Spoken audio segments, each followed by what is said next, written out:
বাংলার বীরভূম জেলার এক অলৌকিক শহর তারাপীঠ, যেখানে ভক্তি, অলৌকিকতা আর রহস্যের এক অদ্ভুত সংমিশ্রণ ঘটে প্রতিদিন। আজ আমরা জানবো এই তারাপীঠ মন্দিরের এমন অজানা কিছু ইতিহাস যা বহু মানুষই জানেন না। তো চলুন দেরি না করে শুরু করা যাক।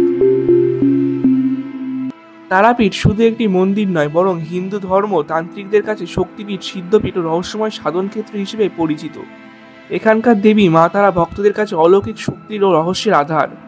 কিংবদন্তি অনুযায়ী সতীর তৃতীয় নয়ন বা নয়নতারা পড়েছিল এইখানে, তাই এই স্থানে দুর্লভ তীর্থক্ষেত্রে পরিণত হয়। দেবী তারাকে বলা হয় মা কালী ও মা পার্বতীর মিশ্র রূপ।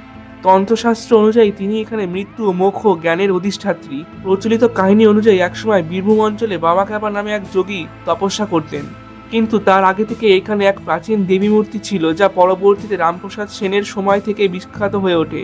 তবে বর্তমান তারাপীঠ মন্দিরটি নির্মাণ করেন রামকৃষ্ণ রায় নামে এক জমিদার প্রায় 200 বছর আগে।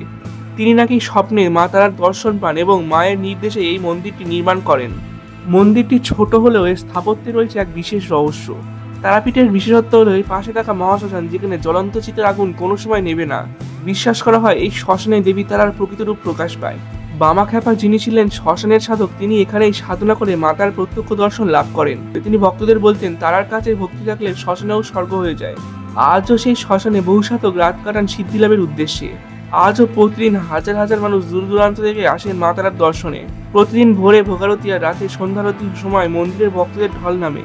মন্দিরের আঙিনায় শোনা যায় জয় মা তারার ধ্বনি। তারাপীঠ শুধু এক তীর্থক্ষেত্র নয়, এটি এমন এক শক্তিক্ষেত্র যেখানে বিশ্বাস আর অলৌকিকতার সীমা মুছে যায়, যেখানে মায়ের এক চাউনিতে মিলিয়ে যায় সব দুঃখ, ভয় আর সন্দেহ।